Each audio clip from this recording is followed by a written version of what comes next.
I came here on the 29th of June, 1920. I was born in Poland. World War I was going on in 1913. So my mother had me, which was an infant just born in 1913. Jack was born in 1911, and Miriam was born in 1909, 2 years apart. My father had left for the States just before the war broke out. I remember coming over in the boat. We were in steerage. You know what steerage is? Right down the bottom of the boat. We were so used to being hungry. Jack and I used to get up, and we'd go and get some herring. They had big barrels of herring and bread. Put it under the pillow to be sure that we had enough to eat. Joe and I both decided that we don't want to go hungry again, so when we land, if there isn't enough food, we want to carry the food with us. So we took the pillows and loaded them with food. So Joe and I came off of the ship with a pillowcase full of food. If I were to tell you about my youth, I would probably have to say very darn lucky. We had a mother who was very good to us, who loved us, and we loved her. My mother? I don't know of a stronger woman than my mother. She was absolutely the epitome of strength. We learned, in my view, what in more sophisticated, elegant language is called values, probably the basic values of Western civilization. What our world life, or at least Western world life, is based on are values: integrity, honesty, decency, respect, generosity, and we saw all those at home. We may not have had money, but we sure had loving parents, which is worth much more than money.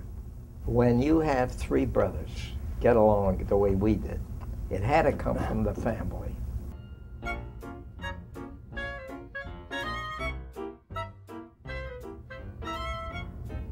Oh, here's something that's really good to make him look good anyway. Well, You.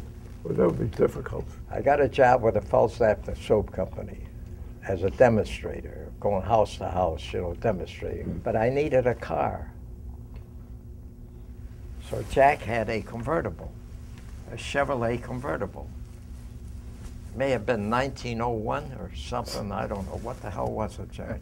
It was about 1920 something. 1920, with the narrow wheels and the spoke wheel, no top, torn. And I said, I need a car. He says, take my car. So I owe you one. You don't owe me nothing. Well, do you remember on that car, it had a roof. It had a convertible roof, plastic of some kind. It leaked. It leaked. So one day, in the rain, I go to look for my raincoat. I was a little boy, and I had a little raincoat. I couldn't find my raincoat. In comes the car to the driveway. Pinned to the top of that car with safety pins is my raincoat. And I'm still angry about it. Are you kidding? Oh, forgive me. Okay. No, I think Jack did it. I don't know if you did it or Jack did it.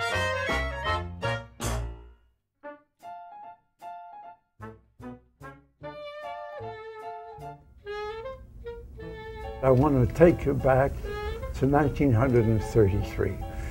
But Uncle Jack is opening up a little auto parts store. So I went to work for him for $10 a week. And one thing I learned was the automotive parts business. The later part of 1939, the early part of 1940, my uncle says, how would you like to buy the store? I said, well, Uncle Jack, you don't have a following. All you've got is fixtures, parts that are hard to sell. What do you want for it? He says, see how much you can raise. Okay. I get Joe and Mort together. And I said, boys, we've got a chance to buy Uncle Jake's store. How much can we raise? The three of us put together $900. And that was the beginning of what it was going to be, Mantell Brothers. It was profitable from the day it started. The three of us were the whole company, and here's how the name Premier was developed. My Uncle Conrad agreed to give us some inventory to sell on a line of credit, which means we could pay him a year from now, 2 years from now, whenever. But anyway, he shipped his stuff, if you remember, in beautiful yellow and blue boxes with his trade name on it, and his trade name was Premier. So either Jack or Joe, I forgot who, called my Uncle Conrad. I'm changing the story a little bit. Called my Uncle Conrad and said, you know what, Uncle Conrad, would you mind if we called ourselves Premier Automotive Supply Company, because then we would have our own boxes with our own brand name? To which he said yes.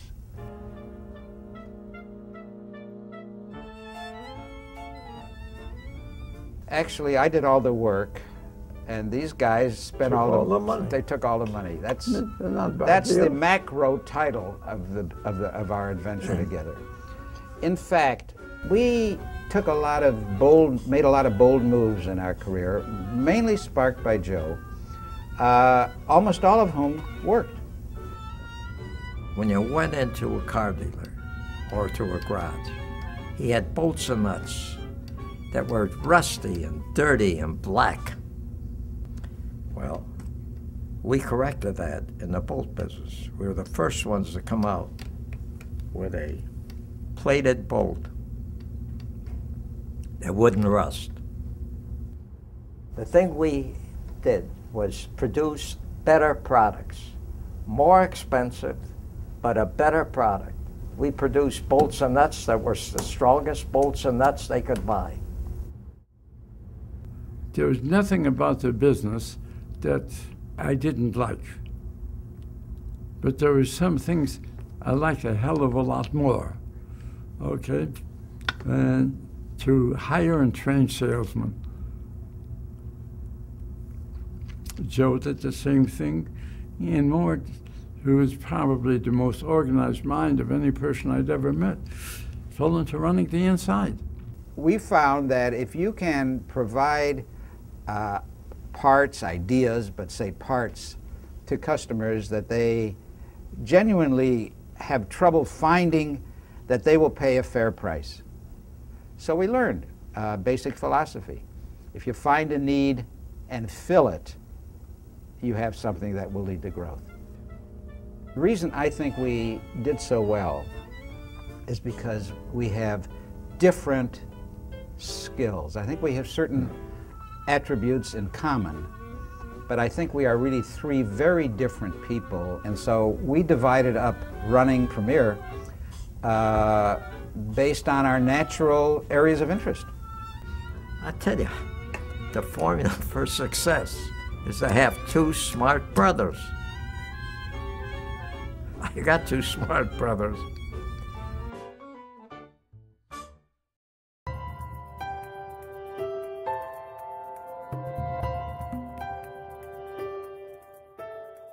When we were building our business, Premier Industrial Corporation, started out as Premier Automotive Supply Company, we really did it to make we started to make a living. We just wanted to be able to pay our bills. And as our business grew, we had more money than we really needed. That's when we formed a foundation. My mother had an expression. If you give a penny to charity, you'll get $1 in return. No, I'm not superstitious, but the truth is, the more we gave away, the more we made. The lesson was to share your resources with those who are needy. And generous is relative. If you got $10, giving $5 away is very generous. If you've got $1 million, giving $5 away is not generous. So generosity is a function of your capability. We didn't make money for the sake of money. We made money so that we could redistribute it. We became interested in certain causes where we felt, in addition to money, we had experience and competence to offer. The vast bulk of our resources and our minds are devoted to only a few causes where we're trying to change the world. Leadership has been the central thrust of our activity. We felt one of the ways to make a difference was improve the quality of education. And we chose to do that by turning out leaders who would change the reality, not us change the reality. So early on, we chose education, and then our cut into education was investing in people. Finding people who wanted to give their lives, who had passion in addition to intelligence and everything else, had passion and saw this as an opportunity for personal fulfillment, and we backed them. Over the years, we've invested very heavily relative to our capacity, very heavily in efforts to strengthen the leadership in the nonprofit organizations. When we wanted to really formalize this, and this now is in the 80s, we put a group together in Cleveland and planned out what eventually became this Mandel Center for Nonprofit Organizations at Case Western Reserve University. It focuses on helping existing professionals and potential professional workers in the nonprofit area to learn the skills and also to become familiar with the great ideas in leadership and especially in the nonprofit sector.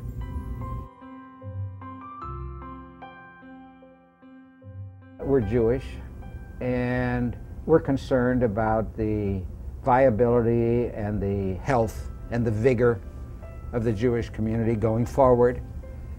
We've lasted 3,000 years as a religious denomination. So if you ask me, I want another 3,000 years. And what can we do to make that possible in a way that gives meaning to it, where understanding the Jewish tradition and the history and Jewish values can be an enriching experience. It is impossible to appreciate a beautiful picture with your eyes closed. And that's the way I look at Jewish education and Jewish survival. If you know Judaism, you know what a beautiful picture it is and what we have given to this world. But if you don't study it and you don't know it, you miss it.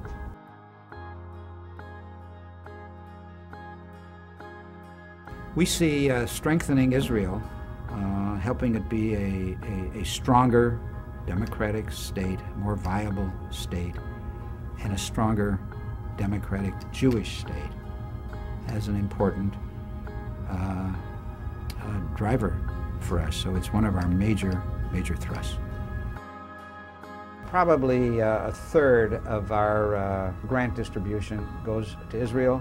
We're doing training for the Ministry of Education. We're training high potential, mid-career people, average age 39, for more senior positions in the Ministry of Education. One of them, a woman I would say in her 50s, stood up and said, "I'm the head of the Southern District." And for X years, I think she said 17, but something like that, years, I thought my job was to increase to improve the absorption, to make it easier for immigrants to get into the larger society.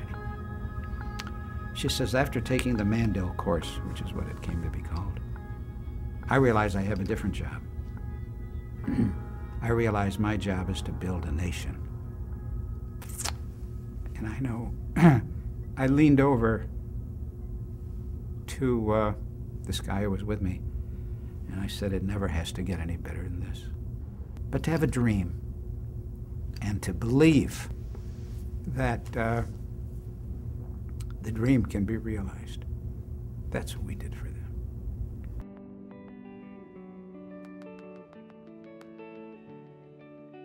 As the world changes, our programs will have to change, and as we understand problems more clearly, our solutions may change. But the hope is that the need for enlightened, informed, passionate leadership, the hope is that that's a theme that will not change, that will not go away.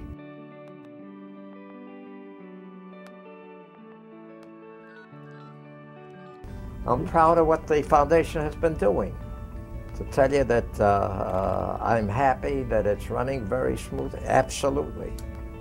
What we are doing is hoping that the succeeding generations take full advantage of what we're trying to do. That's my big hope, and I think we're going to succeed. Our whole thrust is to enlarge the number of first-class people who are trying to improve the human condition, who are trying to change lives. That's the legacy. We want trustees and staff who understand where Jack, Joe, and Mort are coming from, and will have fidelity to that understanding.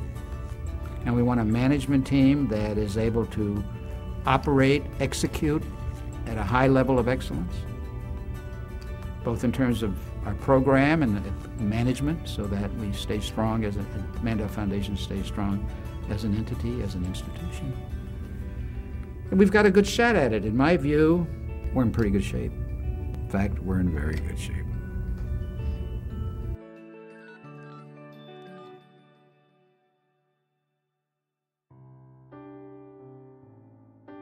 We're still kids. My sister is 97. My brother Jack is 95. He thinks he's 90, but he don't believe me. He's 95. I'm 93. Mort is 42. I'm sorry. I made a mistake. I keep on forgetting. I don't know what it is. He's 85. And we're lucky we're still here. I think the three of us are very, very rare. I don't know of any three brothers that can get along the way we have gotten along. I think each of my two brothers and I would say the other two we're all best friends. I love them. That's all I want to say to them. And that applies to my sister too.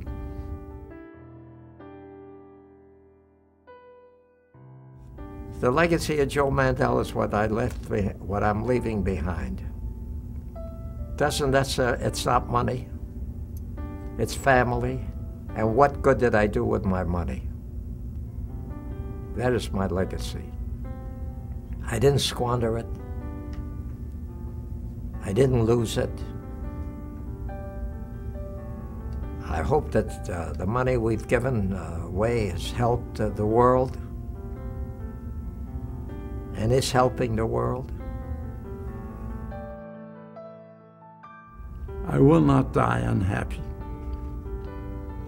I will not die unhappy, because as a result of my having been here, some people are better off.